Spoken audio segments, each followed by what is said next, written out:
going on, everybody? Welcome back to another episode of The Release Valve. I am your host, Sean Hanlon. I got my brother from another mother, Kyle Spain, and our guest tonight on this episode is the host of the Not Superheroes, Just Dads podcast. It is my pleasure to introduce Mr. Shawn Lowry to the show. Welcome, sir.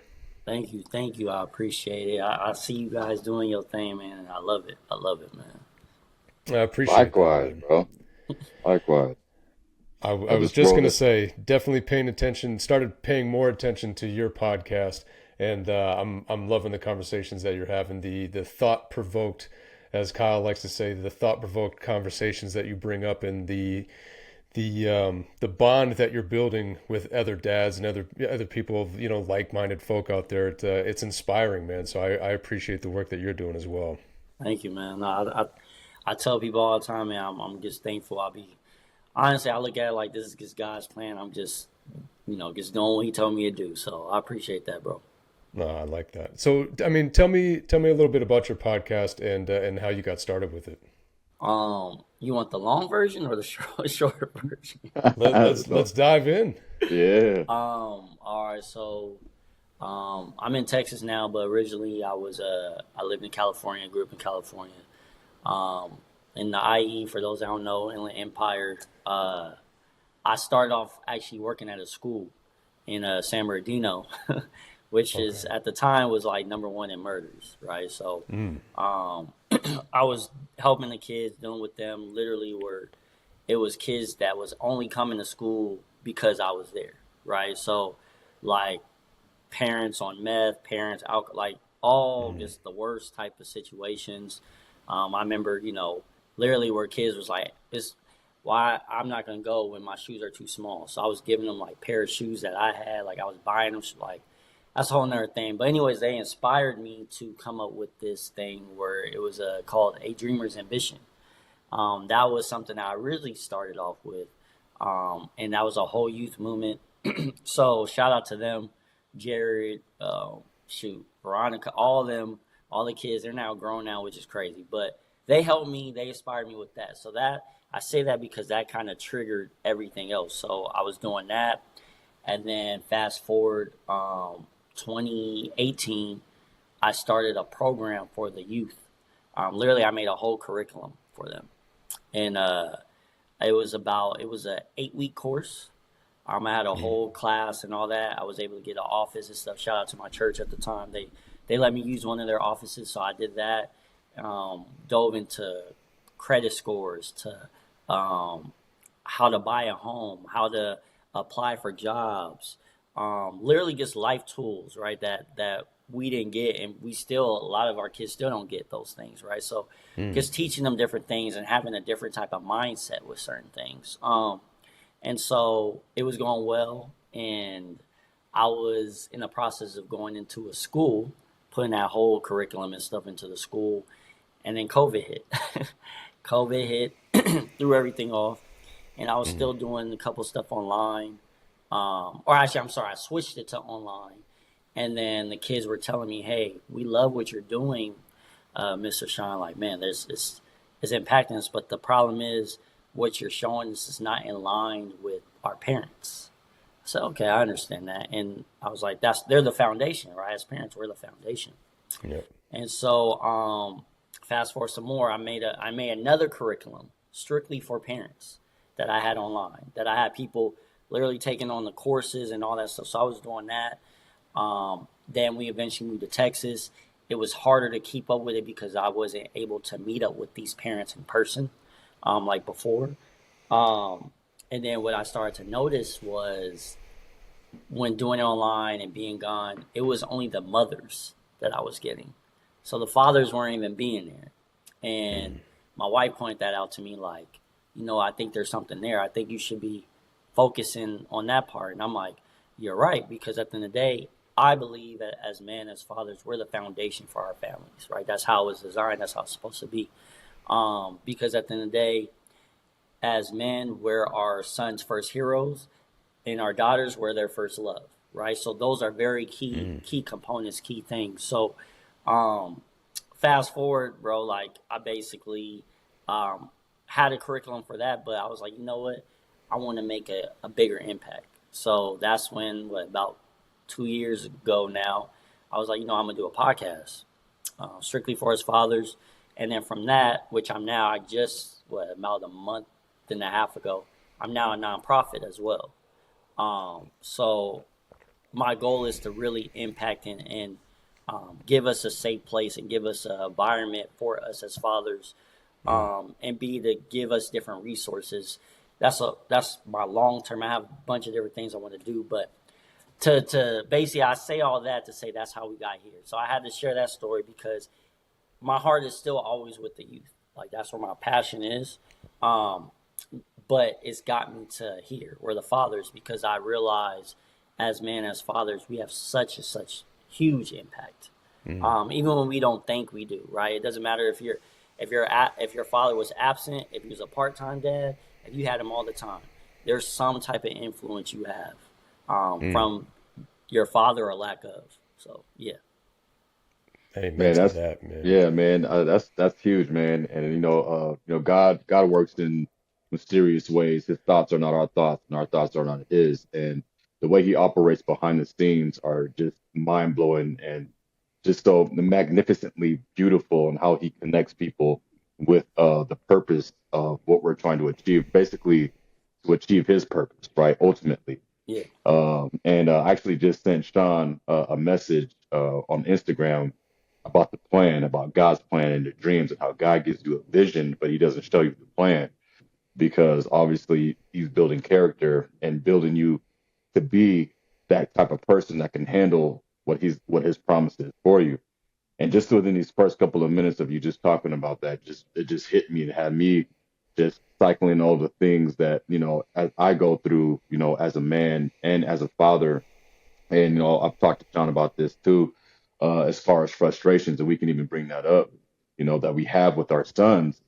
And I find myself sometimes, my daughter kind of gets the wrath of that, because I'm always having to correct my son, or always having to try and father him in ways that are, that can be frustrating as a father. And so it affects my mood. A lot more than I would like it to. Mm. But I understand it's a part of the process. But with you saying that about your daughter, it kind of just made that, it kind of light bulbed me. It's like, man, I am my daughter's first love, and I have to be more aware of that, regardless of like the emotions that are generated from the frustrations that I get from my son. So just having these type of conversations already, man, are huge. None of us are perfect. I'll never claim to be perfect.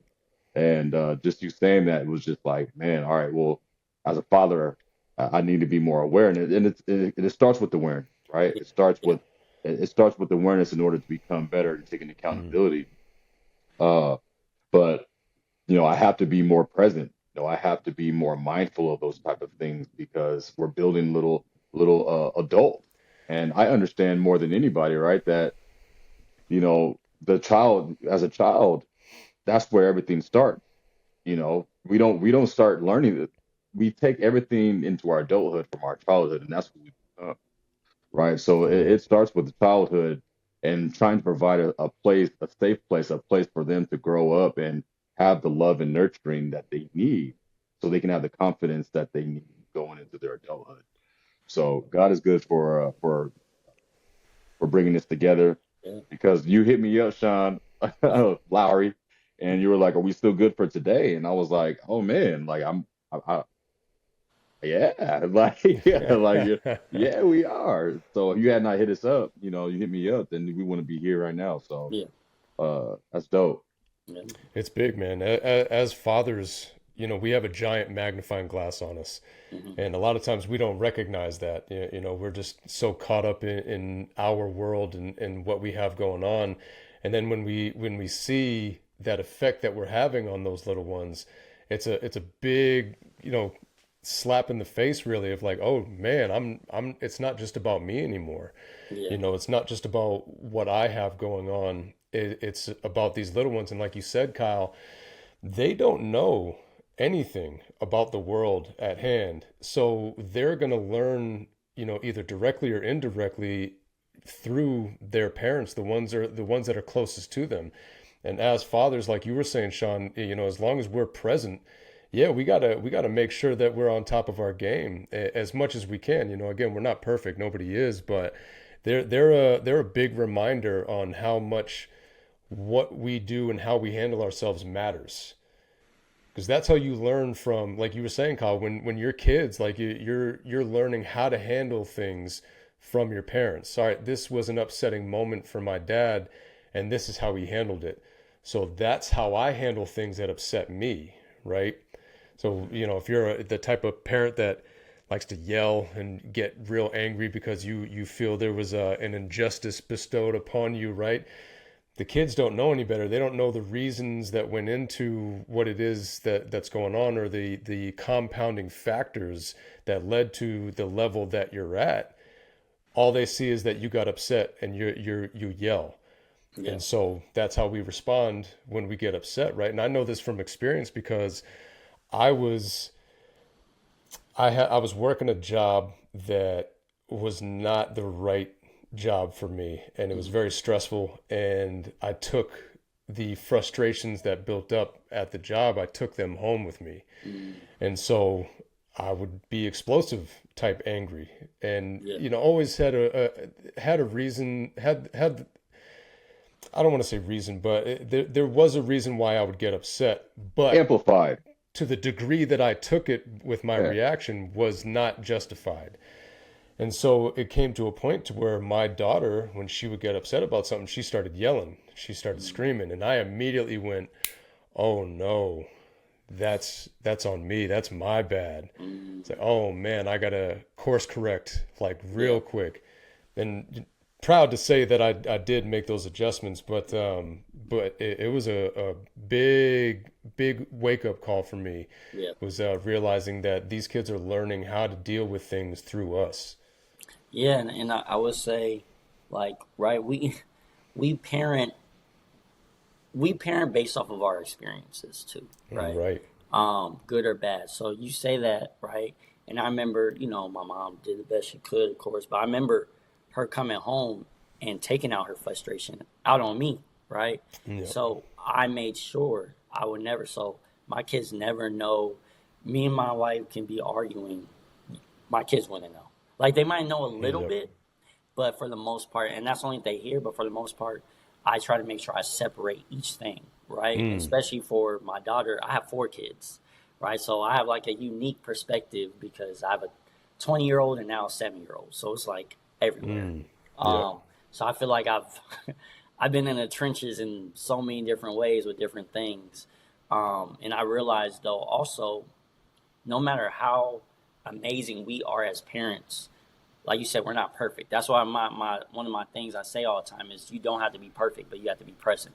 Mm. Because at the end of the day, we're doing the best we can, and even then, like our kids are still going to have some type of trauma because we're not perfect. So you can give, like, for example, my son gets expressed to me at times. He puts pressure on himself. I don't do that, but he automatically does that. No matter how much I encourage him, for whatever reason, it's something internal that he has to work through, right? And Mm. so I understand that. So instead of with certain situations, I'm not going to put certain pressure on him because I know he's already beating up himself. Right? My son's a perfectionist. So since he's a perfectionist, I know, okay, so he's still learning through that. And I pray that one day he does go, he figures that out. But, and again, it's not something crazy where it's like, oh man, he hates women or something, but still, it's still some type of dilemma, right, that he's going to have to overcome. And so, Mm. um, that's something I just realized is like, we all have some type of trauma. The reason why, we feel like, oh, we can't cry. Why is that? Who told you that? Like, where did that Right. come from? Right? Exactly. Or all women are this way. Well, what happened? Well, what's your relationship with your mom? How does your Yeah. mom operate? Right? So it's so many different layers. Because at the end of the day, I always say, as adults, we're just giant kids. That's it. Yeah. Yeah. Right. Yeah. Right. Giant And kids.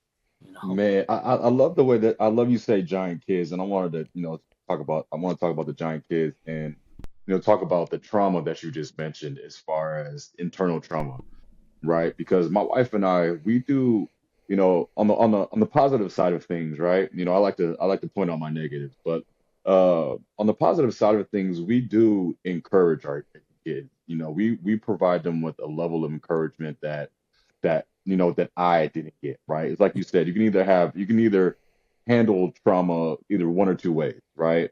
You either become that person or you go completely left from what it was, right? Yeah. So in your case, your mom took the frustration out on you and you decided that's never going to be me, or you actually become that person. Well, my daughter, like, she's a perfectionist too. But earlier today, she's just super shy with dancing. Like, Mm. we'll have some music on, right? And she'll want to get up and like start moving, and then she'll see one of us, and she'll be like she'll sit right back down, right? And it's just like, come on, get up and dance. But that's like you said, that's something internal. And that's something that, that's awareness for me as well, trying to navigate around that and provide an environment to break those barriers. But giant kids, man, that's so important, bro. If you think about it, everything, especially as being parents, when you have kids, everything we like to do with our kids are things that we like to do as kids. The nostalgia, right? Everything that we enjoy in our lives, the Ninja Turtles, the Super Dads, superheroes, everything that we went through and experienced are all memories that we had as children. And so we get into this adulthood and we start having responsibilities. And the only reason why life is in chaos the way it is because we weren't taught the proper way how to live life. The devil has deceived man from the beginning. And so all of our ancestors before that have been deceived. And so we're just inheriting that deception, right? So as kids, we carry that trauma or that belief subconsciously. We carry that into our adulthood, not knowing that we're supposed to be kids even at our in our 40s, our 50s, 60s. We're always going to be a child to somebody. And when life hits and distractions hit and the chaos hits, that all goes out the window, and we stop having fun and we stop doing the things that we do as a kid. And that's ultimately where happiness is at, is doing all those fun things as a child. So that's super important for all of us as parents and adults to understand. We're always going to be a child to somebody. And I feel like Right. we should act as such. But it's the society that has set us up to now the world is in chaos. So we're trapped in this bubble and feeling like we're not deserving of being kids, or we're not deserving of being, achieving our dreams and having the imagination that we used to have as kids. So Mhm. that's an important fact to know. Yeah, absolutely, man. And again, bringing it back to our kids don't know any better. They don't know all of the built up stresses and problems that we have because of the way society is, right? And we gotta worry about money and bills and uh, whatever happened with the job and this and that and the other thing. All they know is that when we come back to the house, how are we handling ourselves? Well, I can't play because I'm worried about this, or I'm upset, not right now because I'm upset, or whatever the case is. They don't know any better. So again, they're learning about the world through us and how to deal with that world. So Fact. if we can, like you said, show them that regardless of what's going on, there's still, especially in this house, in this home, there's still time for love. There's still time for fun. There's still time for the things that we want to do that bring us happiness and joy. And spending that time with your family, man, that is the ultimate. When you're a kid, that's the ultimate place to have that fun and Yeah. and build those memories like you talk about, Kyle. Because again, we, like you were saying, Shawn, we parent based off of the experiences that we've had in life, right? So if we can show these kids, those good experiences as they're growing up and instill that in their minds, that's what's going to carry them to their adulthood and how they parent and those positive things that they did when they were kids. Because, same thing with my parents, like you were saying, Shawn, they did the best they could. They were hyper aware, especially my mom was hyper aware of the impact that they had on us and how things affected us. So she, almost to a fault, was did the best she could to protect us and keep us safe from the dangers of the outside world and the Yeah. scary things that go on out there.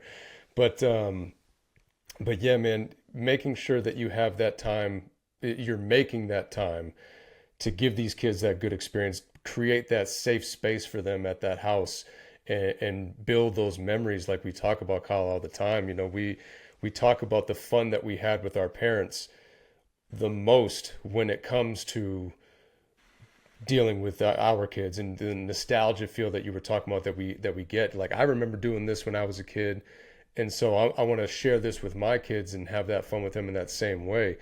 One of the questions I wanted to ask you, Shawn, is what is your love language with your kids? And I know this is going to be a very different answer because, like you said, you got 4 kids, and that's a big change between each kid too. But what is one of the go-to things that you have with your kids?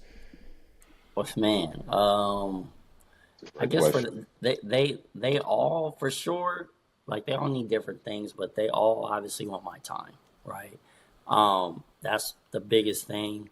My oldest, she's older now, she's doing her own thing, but I'm big on, we all want to be accepted by our tribe, right? Mm, And she definitely wants that, even though she gets on my nerves at times because she's in this weird stage where she's old enough to do certain things but still too young to do certain things, right? So yep. it drives me crazy. But there's times when she might be dating or whatever, she wants dad's approval, right? What do you think about it? Mm, Like, and she tells my wife, like, well, do you think dad would be cool with this, or right? And she knows I ain't gonna lie, I am one of them dads at times. Like, I'm not gonna lie, I'm one of them dads at times, just because I'm very authentic. I'm big on energy. If your energy's not right, I yep. can already sense it, and I'll tell her like I'm not. Yeah, It's not gonna work, right? But yeah.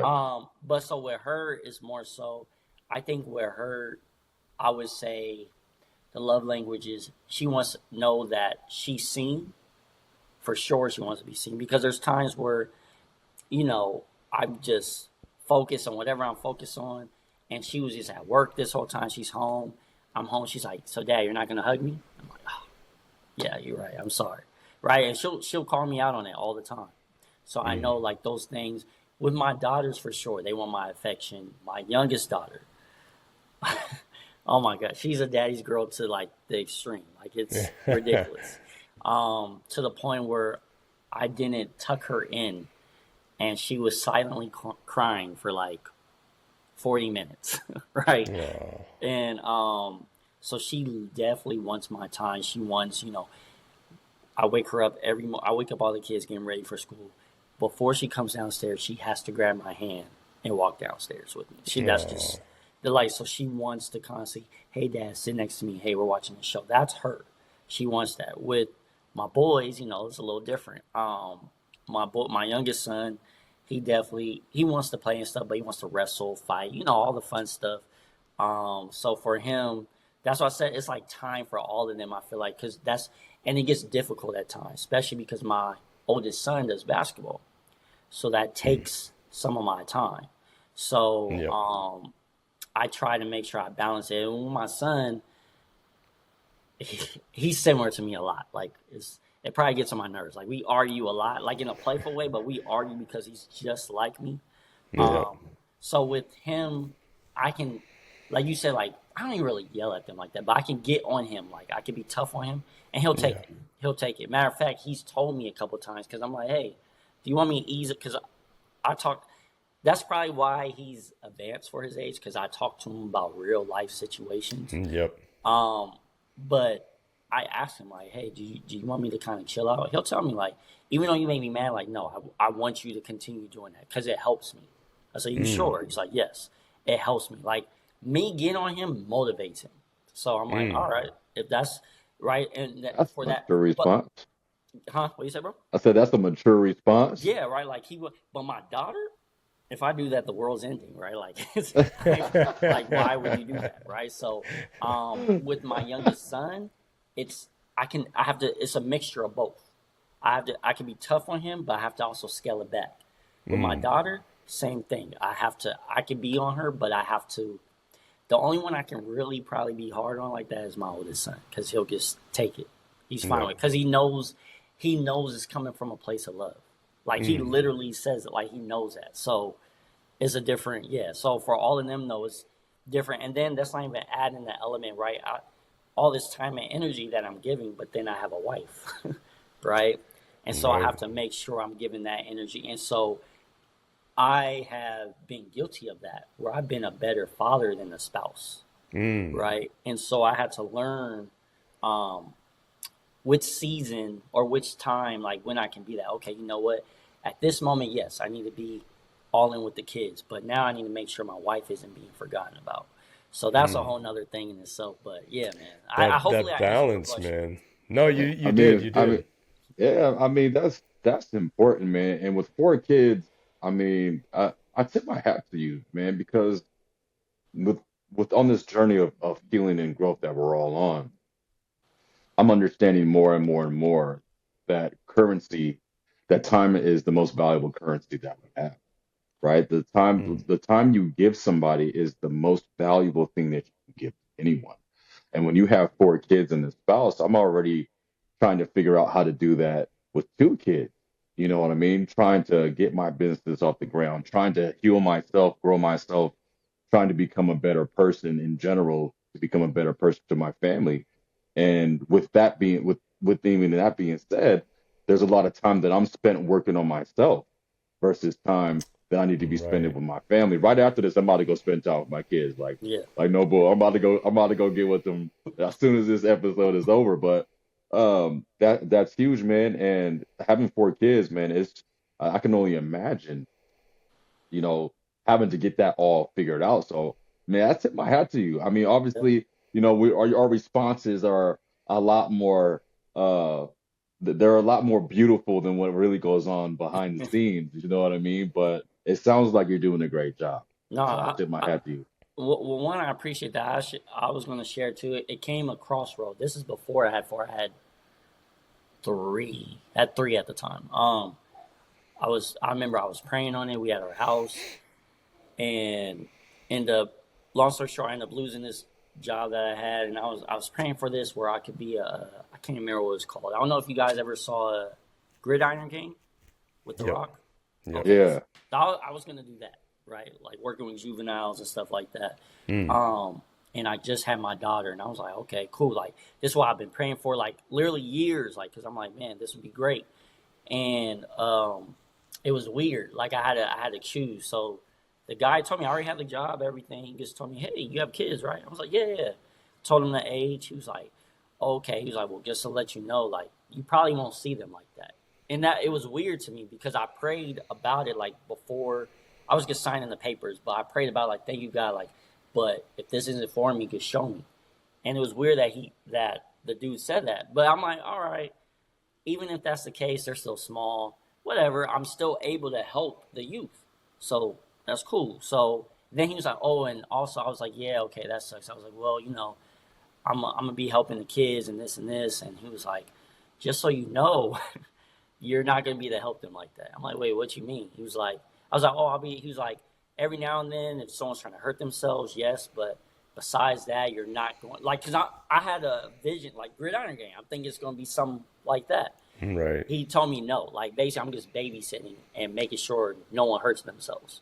And so I had to pray Mm. about it, and it was a very hard choice because I was going to make very good money. I'm not gonna lie to you. And I talked to my wife about it. She was like, "Well, what do you think? Like, where's your heart at?" And I'm like, "I don't want to be away from my kids. And then if I'm being away from my kids like that, and I'm not even able to have the impact, what is it worth, right?" Mm. So I turned it down. Family, friends, I was crazy, which is fine.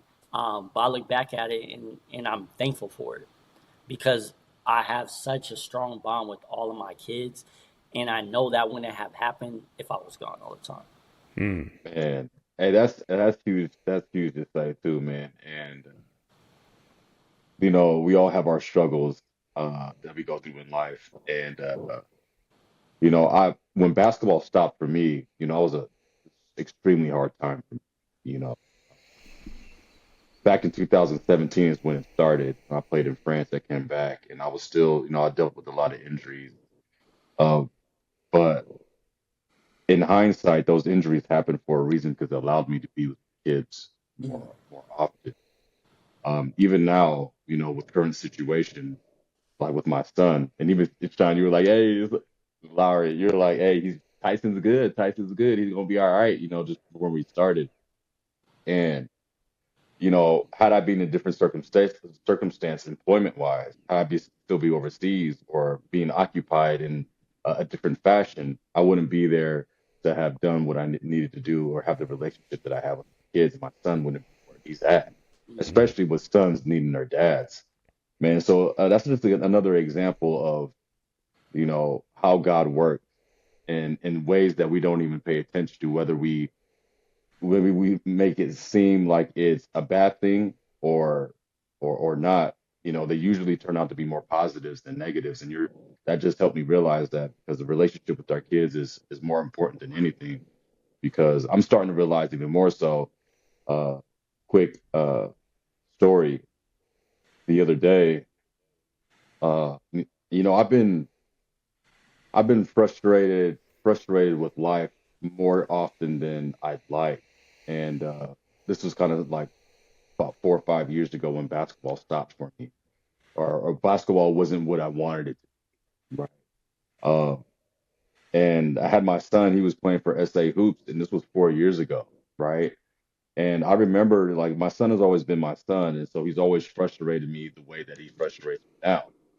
But for whatever reason, God had me going back and looking at pictures. John, I told you this yesterday. He had me going back and looking at old pictures from when he used to play before we took him out of basketball, because he was tongue tied and he needed to get his steer done because it was messing with his temperament.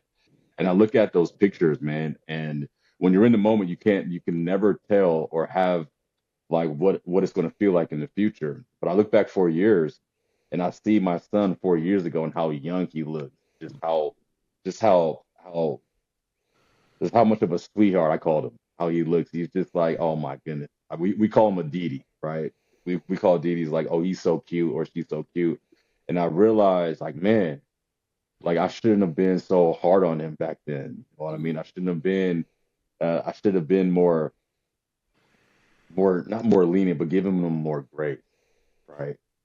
And our kids they're not gonna want us. They're not gonna be like, oh, daddy, daddy, daddy, for much longer, right? And it was that moment that, I realized that, man, being present is more important than anything else. Mhm. Like, because, like you said, like, our kids need that time. They need that love. And I didn't really get, my parents did the best that they could. It seems like that's the common denominator across the board. But being the middle child, I don't think that I got enough attention. I don't think I got the attention that I needed, going into adulthood. And that's something that, that's important for me to give them in better ways than I've been given it as well. So appreciative of God for these conversations, man. This is definitely a different one, huh? But yeah, being present is more important than anything. Mhm.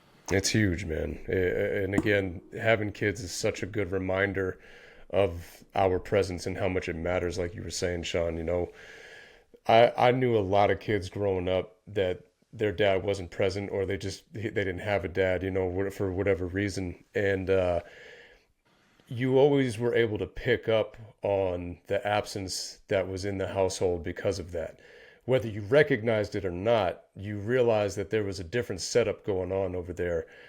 Kids, got away with a whole lot more. It felt like, you know what I mean? Like those kids that didn't have the dads around, at least in my experiences, there was quite a few kids that I knew growing up that didn't have their dads, and that's where we would go to kick it, because that's where we got away with a lot more. You know what I mean? Like, Yeah. for whatever it was, mom's was always busy and there was nobody else there, so we were able to get away with a lot more. And again, those kids didn't have the man in the house to course correct them on, this is how you're supposed to act, this is how you conduct yourself.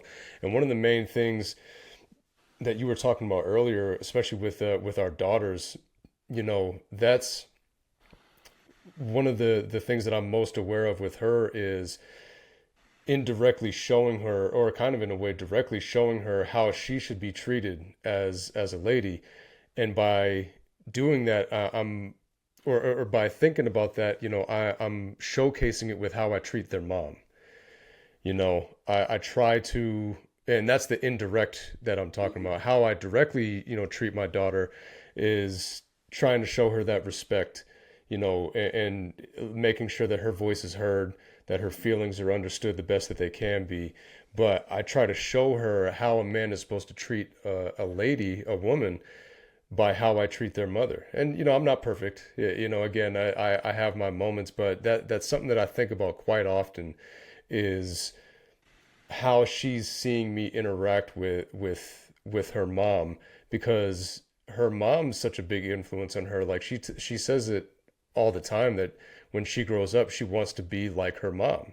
She wants to, do the things that she does, and have these animals and care to the animals. And, my daughter is 7 years old. She's probably been saying it for the past 3 or 4 years that she wants to be a mom. That's dope. And that it's hilarious because when I was a kid, I couldn't wait to be a dad. That, like, real young boy, I was like, yep, I'm going to be a father someday. I'm going to love it. This and that and the other thing.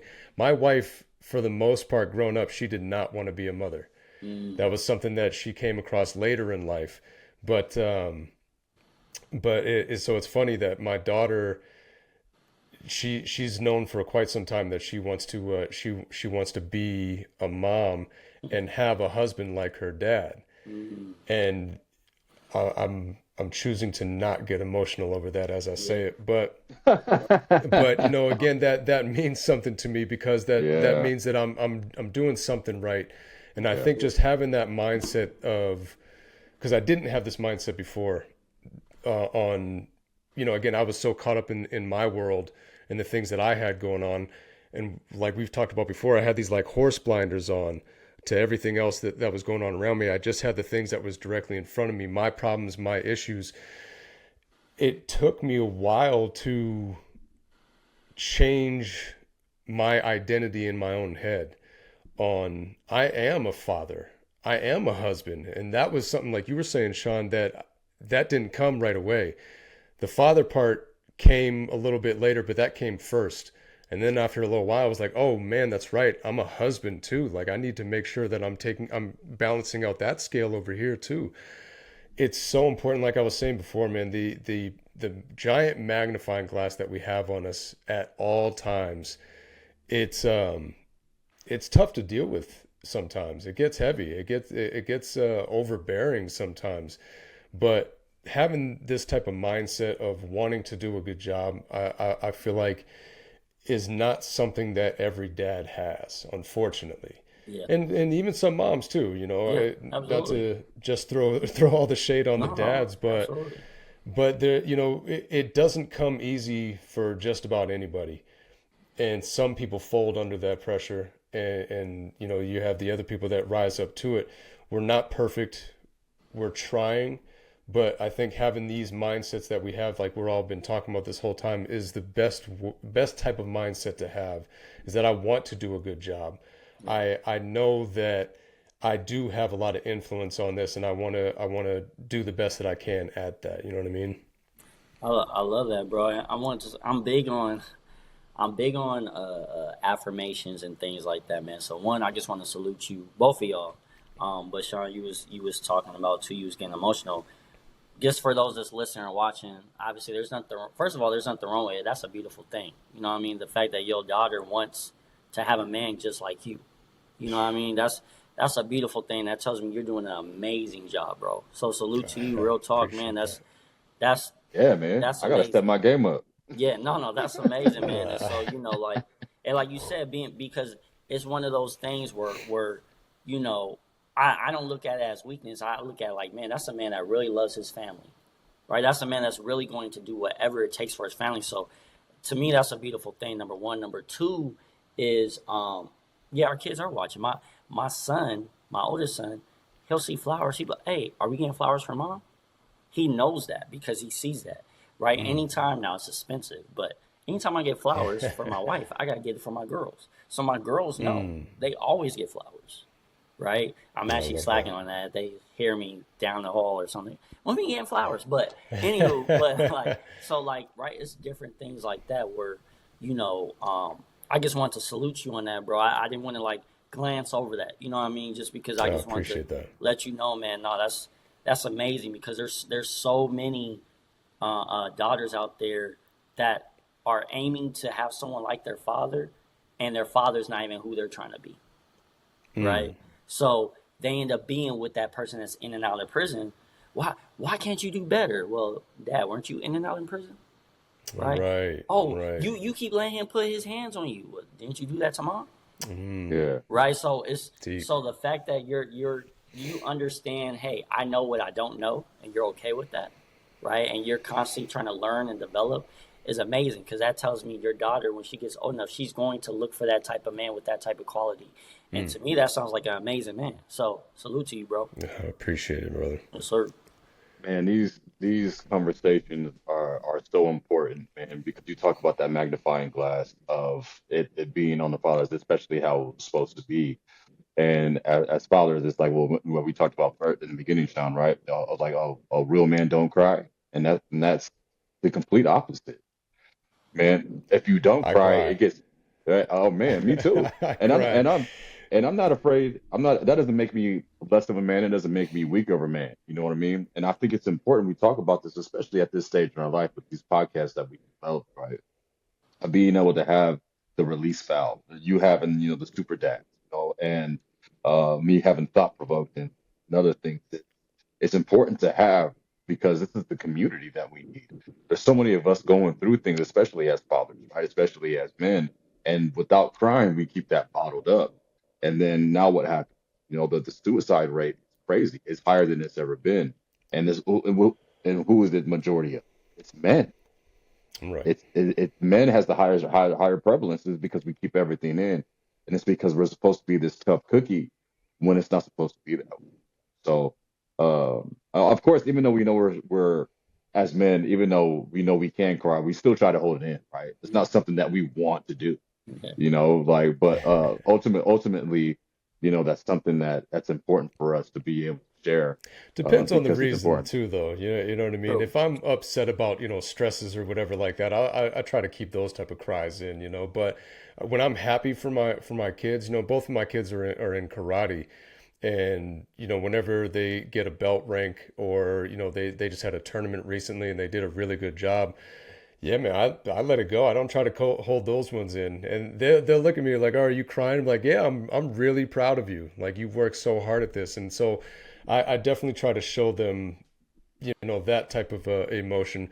But yeah, if I'm really upset about, I mean, I have a dog that passed away a few years ago, and if I get talking about him in some ways, I'll get emotional then too. Yeah. But I don't try to hold that back too much either. I think it's important, especially for the boys that they see, like you said, that it's okay to cry. It doesn't make you weak, because that was something, especially in those older generations, man. They didn't break down like that. They Yeah. didn't talk about their emotions. They didn't wear their hearts on their sleeve in that matter. That was the real men don't cry. You got to be tough. All Yeah. that type of stuff, and that was part of, I think, why us as millennials struggled a lot with when we were younger, because we had that confusion of like, well, I'm upset about this, but dad's telling me not to cry type of thing. I got to be tough, but I don't feel tough when I have these emotions built up inside of me. And I think one of the biggest things that we were missing out on was being able to at least just open up and talk about the things that we were upset about. Not feel like we had to hold all of that pressure in and keep all those emotions inside without being able to release it. Hence the name, the release valve, right? Yeah, that was big in my family. Was yeah, men don't cry. Men are tough. We gotta my being in Massachusetts. My dad is a big Bruins fan, and that was something that he would say all the time: is be a Bruin. Be tough. Be a Bruin. Yeah. So when dad wasn't around, my mom was there. It was Floodworks.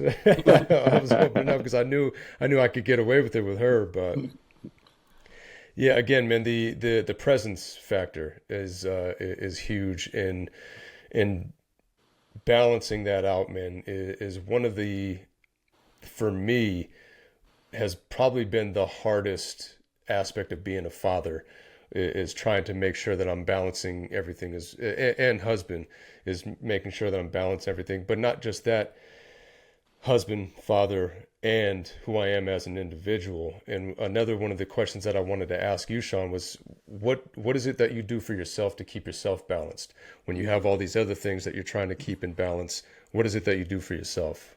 Um, that's funny you asked that. Cause yeah, I wear a lot of hats, like a lot. Yeah. So what do I do? Well, ask the question again. What do I do for what? As far as To keep yourself balanced. You know, oh, you're keep you're trying to myself balanced. juggle Okay. all these other aspects of your life going. What is it that Um, you do for yourself? Man, what do I do? That's a tough question. Just because it's so many different hats, but a lot of those hats are Mm. fulfilling for me Hmm. that Yep. it doesn't like I said, like one of my happiest place is with my kids. Yeah. Like I'm not saying I just to say that like literally I don't go to clubs anymore. I'm past that. But Yep. literally my kids will tell you I'm bumping music and we're basically having a club in the house. Like that's Yeah. we're turning up, right? So like just doing those things, coaching my son, like being with him at times or playing Mm. with or watching TV with my wife. Um Honestly those are but I guess if I had a pinpoint like just for me, um I don't know if this sounds corny or not, but me just honestly a lot of times I just sit down, I stretch, because I've been trying to get into like more yoga and stuff. I've been stretching, and then I Mm. read my Bible, and like for me that's I'm good, like Yep. that's but like it's not it's I do wear a lot of hats. It does get overwhelming at times, but I'm so thankful for my wife where she believes in what I'm doing, and I think Mm. that's so key too Mm. for us to like that's a whole nother thing that eventually I am going to do an episode about. But we have to be so wise for those that's listening. We have to be so wise who we're going to spend life with. Be so Absolutely. wise. Like we have to choose because we get upset because, you know, for if there's women out there, right? Oh, this man is doing this, or the dude, this girl's doing this, or they're this type of father, or this type of mother, and I always tell them, well, you chose them. They don't like that, but like Right. that's what you chose. Like we all have, no one's perfect. We all have red flags, but at some point you thought you could handle Mm. those red flags, right? Um, Mm. and then it became too much. So I'm thankful too that I have a wife that, she'll see it too. Like she can see it where she's like, hey, go lay down for a little bit, right? Or she'll be like, hey, like just relax. I'm about to cook dinner. Like, so that's a good part. That's the reason why I said if you're able to have that spouse that can really understand and you're in line, you have the same vision. Because if you don't have the Mm. same vision, I'll be honest, that's when you can't accomplish things. When you don't have the same vision, that's when you're doing a job that you hate, Mm. right? Because at the end of the day, she's telling you she needs these new shoes, and you're like, that's not really important, but she puts value on that.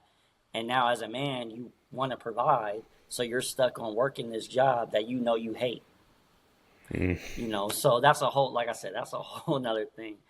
No, Um, that's It all legit. ties in, bro. It really all ties in, man, because you can't be a king without the queen. yeah, And you know, without a without a without that, man, your household isn't full. You can't be who you are. Um, as much pressure there is on a man for a man to be a man and to be a father and a husband and to do what they're supposed to do as that, without the wife supporting you, because we go through our own battles, man. We go through our own securities. When we're going through the storm, it's like we have to reassure ourselves that, we're strong enough, right? But even in those moments, without a spouse that's supportive and letting you know that you're strong enough, man, that dark place can get really dark, because if I wasn't for my wife, I wouldn't. I tell her all the time, man, and like I wouldn't be where I'm at, and I wouldn't be where I'm going if it wasn't for you. So like having that support and like you said, having that alignment as far as vision and dreams is extremely important for to be successful as men. And even the rich will say it. I don't know if you guys watched the School of Hard Knocks, But a lot of those millionaires and billionaires will talk about their wives and their spouses, choosing the right one. If they wouldn't have had them, they wouldn't be where they're at. And uh and I preach on that. I believe that wholeheartedly. Yeah. Yeah, like you said, Sean, if you don't have that type of relationship, that makes all of the other things that you're trying to accomplish 100 times harder. Yeah. And that's when that a lot of that fear and doubt will creep in.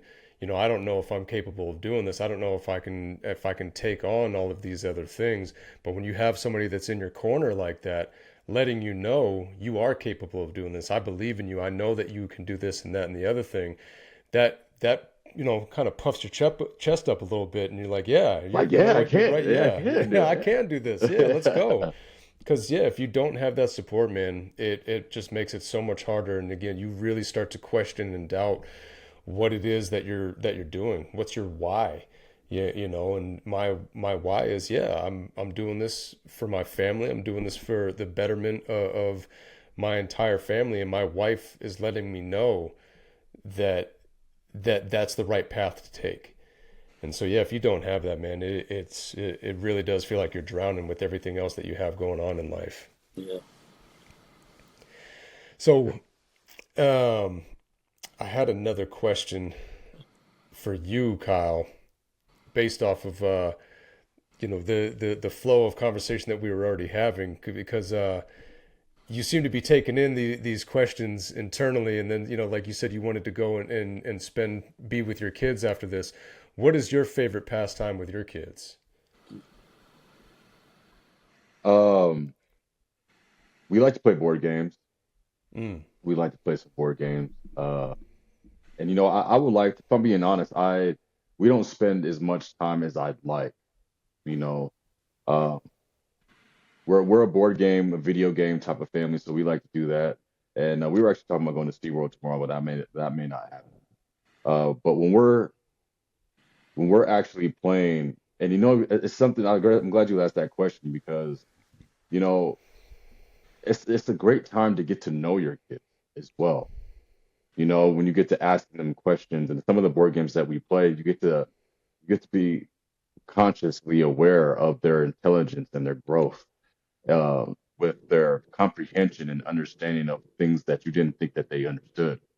mm, So we like to play board games. We have this board game that's called I think it's called Tapple or something like that. It's a game where you click a word or you click a letter, and depending on the category, let's say uh, there's a series of letters, and say it's like fast food restaurants. And so you click the F and or you click the M and it'd be like McDonald's, right? And so it's like a really good brain game. And uh, to my shocking, to my shock, my kids are actually really good at it. And it's like, well, wow, I didn't think you knew that word. I didn't think that you were able to jump on that, as quickly as possible.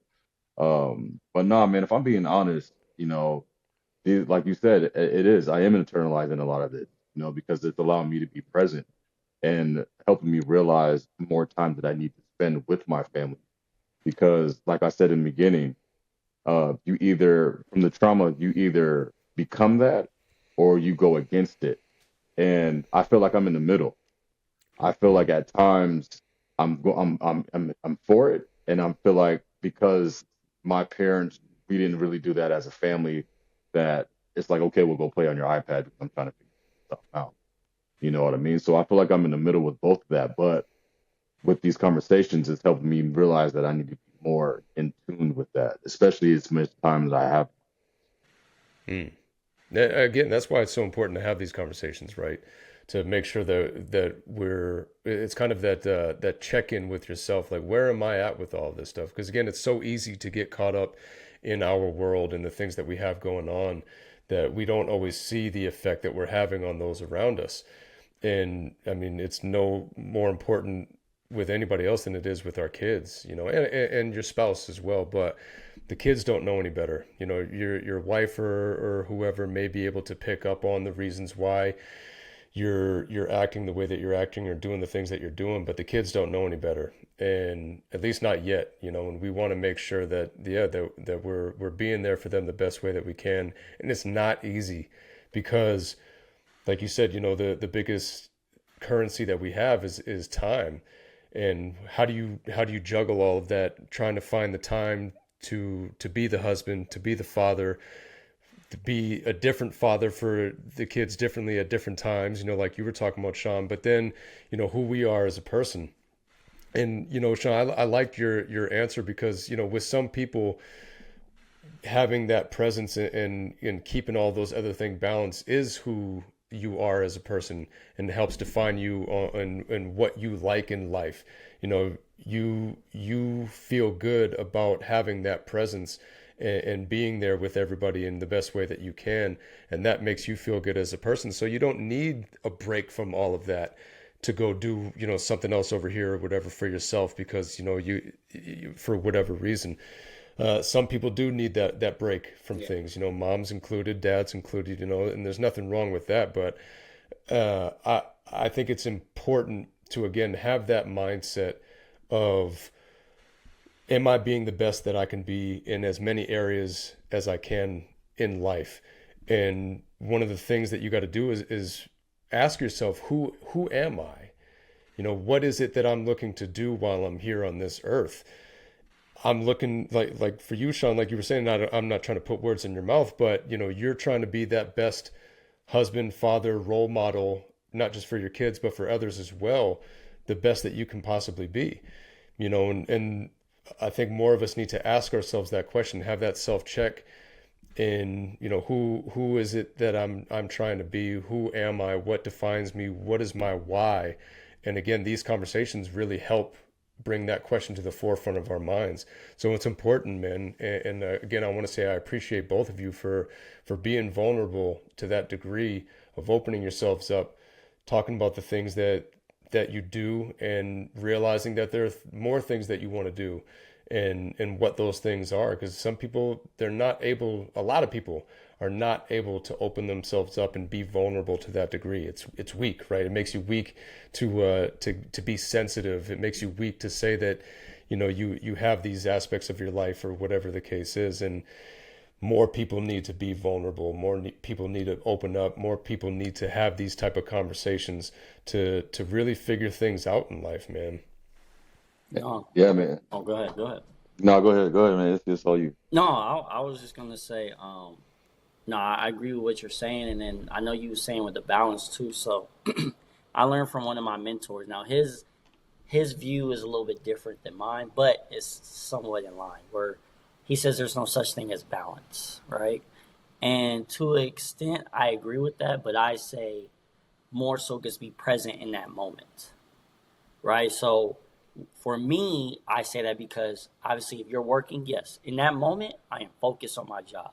If I'm coaching, I am focused on coaching. When I am home, I am focused on whatever it is at that time. If my wife is at work still, I'm dealing with the kids. So I'm a father at this moment, right? I'm making sure, okay, all the kids are asleep, everyone's in bed. Now I'm a husband. I am tending to my wife. So I'm making sure that I am being present at each moment, right? So because obviously, yes, it's impossible for me to work on my nonprofit at the same time trying to play with my kids, right? Like that's not going to happen. But in that moment, hey, you know what? And to give you some grace, Kyle, because we're all guilty at times of, hey, go on the tablet for a second, right? As I finish this, right? So I just wanted to give you, or have you give yourself grace on that in that moment. But if it's something, hey, go on the tablet for that second so I can finish this on the computer. Now I'm finished with this. Now I can be dad. Get off the tablet, right? I tell my kids all the time, like, hey, this man, how many times? Oh, get off now.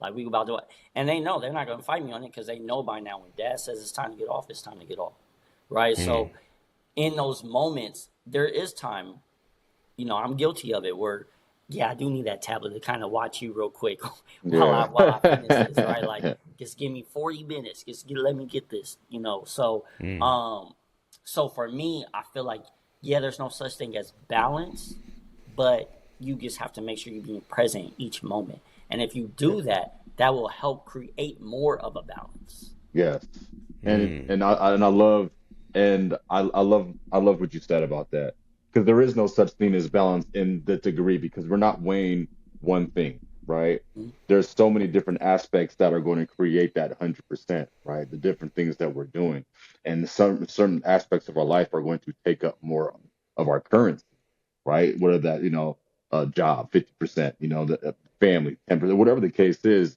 it all adds up, but there's not going to be an equal balance between any of it. But I Mm. think that's extremely important. What you said, Sean, is being present, because one of my mentors told me, he's like, you can have it all, you just got to schedule it in. And within scheduling it in, that requires you to be present. And that's something I need to work on myself. Mm. This between this slot and this time on this day, it's family time. On this day, on this time, it's work time. It's business building time. It's time to do this. It's time, you know what I mean? And I think a lot of it's not easy to schedule it all in, especially when we get distracted and overwhelmed with things that we want to accomplish in life. Obviously money is a big resource, and when you don't have, enough of it to do everything that you want, it becomes, a primary focus, and it can be consuming. And I'm guilty of that. So I love how you said about being present, because there is no such thing as the past. There's the word is the past, and that's only to describe what happened before us. But there's no such thing as the future either, right? I mean, we don't even know what the future holds. We don't even know if we're going to be in the future. That's something that we all often forget about as well. And what was the master from Kung Fu Panda? This entire time that you were saying that, that's who I had in my head this entire time, and I got my man right here, Right? Master Oogway, Yeah, Master right? Oogway, He and he said, said, "Yeah, the past is history, the future is a mystery, and Mm. right now is a gift. That's why it's called the present." Yeah, Mm. man, I absolutely love that, because with being present, it's all about focus, right? It's all about focus and what you're thinking about, what your thought cycles are. So if you're present, then you're not focused on the past. If you're present, you're not focused on the future, right? You're focusing in that moment, and that kind of helps those anxieties and that depression, That's right? huge, man. That's my biggest takeaway from this conversation, amongst a lot of the takeaways that I got from it. But that was big, Sean. And I appreciate you saying that, because you're so right, and that's something that I need to focus on for sure. Is making sure that I'm more present in what it is that I have going on.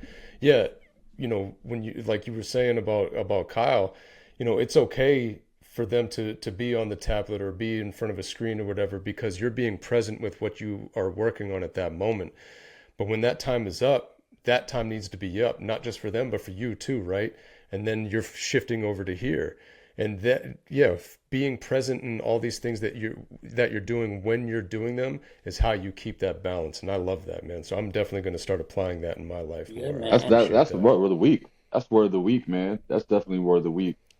Because looking back on memories, especially of your kids, that'll really shift your mindset into being like, oh my goodness, like, because 4 years from now, you already got a 20-year-old, Sean, so you already got the scale, so you already know what it's like to have someone that's like, you were just 5 years old, now you're 11, you were just 11, now you're 15, you were just 15, and now you're 20. And it's just like, the time is going by so quickly, and the enemy is trying to strip us of our promise. And if we're not careful, these times are going to pass us by, and we're going to look back and be like, what happened?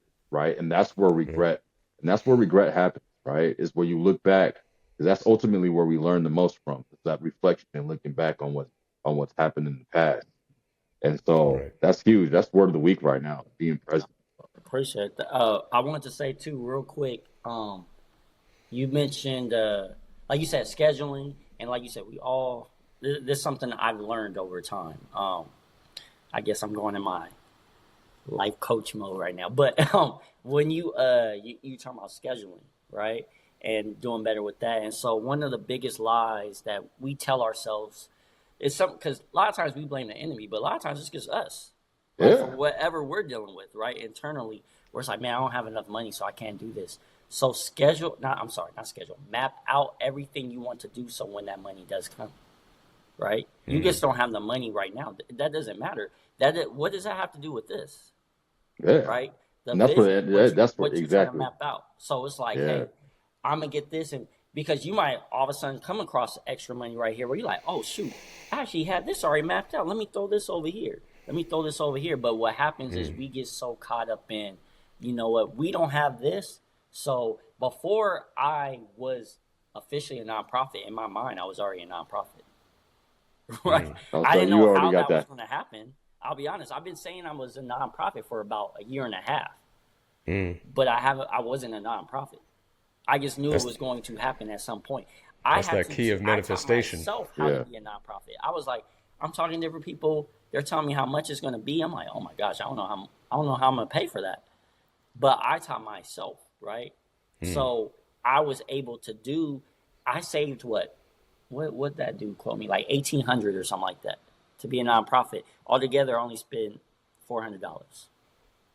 Right? So like, so, but again, if I was so caught up in I need that money, then I would have been like, you know, let me try to resource. I can be a resource.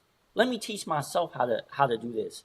Am I able? Yes, I am. I am able to do this. So let me figure out how I can map this out instead of, dang, I'm not qualified, or I don't have enough money, or you put all these labels that's not true, right? And we start lying to ourselves. Dang, my bank account The was. What story does we that have tell to do with ourselves. you as a man, huh? I said the stories we tell ourselves. Yes, yes. So I know I just went on a little, I guess No, a rant that's there No, with that's important, y'all, but man. that yeah, is important. That is And that's important, the man. key to living the law of attraction, like we talked about, right? yeah, I love that. Absolutely, man. But the enemy lies the enemy lies within our mind. You know, that's the lies that have been told since the day, humans been born. We I was saying, I told Sean the other day, I'm like, we only know what we we don't know what we don't know, but we only know what we know based off the experiences that we have. yeah.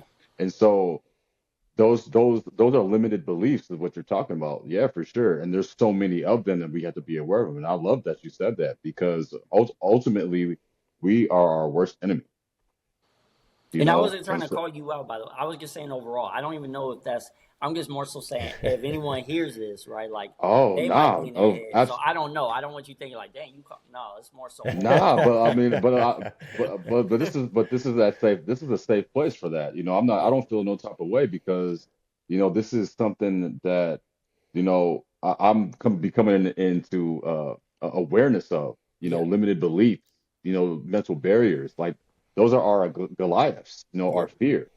Those are the things that we have to overcome to to be able to move past, to be able to move forward, to be able to manifest to the degree that you're able to accomplish. Because I'm still learning how to manifest things, right? But it all definitely all starts up here, and what we believe is possible and what's not. So I definitely agree with that. 100%. Man, I can't tell you guys how much I appreciate this conversation and the fact that we were all able to link up like this. This has been huge for me. I have so much to take away from this conversation. I can't wait to go back and listen to it and relive all of this. Before we get off, though, Shawn, can you let everybody know your social media handles and where anybody can find you and start paying attention to what you have going on? yeah. I'm on all platforms, you guys. Instagram was it NSJD underscore podcast. Same thing for YouTube as well, or you can just put not superheroes, just dads. Podcast is spaced out on YouTube. I think I'm on TikTok as well, even though I haven't been on there forever. But yeah, I'm just on Apple, on Spotify, wherever you listen or tune in. Again, I appreciate you guys having me on, and again, I'm big on affirmation. So just again, salute to both of you guys. I thank you guys for having me on, and you guys are the standard. The standard is the standard, as I like to say, and that's what you guys are doing in your household. And so I'm just thankful to be a small part of what you guys are doing. So appreciate that. No, likewise, brother. Likewise. Likewise, absolutely, man. Honestly, say the same about you, man. You inspired me in this just over an hour long conversation to be more present in life and do the best that I can in those times that I'm being present. And I love your mindset and your standpoint on so many aspects. And I just appreciate you, man. This has been awesome. For those that have been listening, tuning in, I appreciate you as well. We'll see you next time.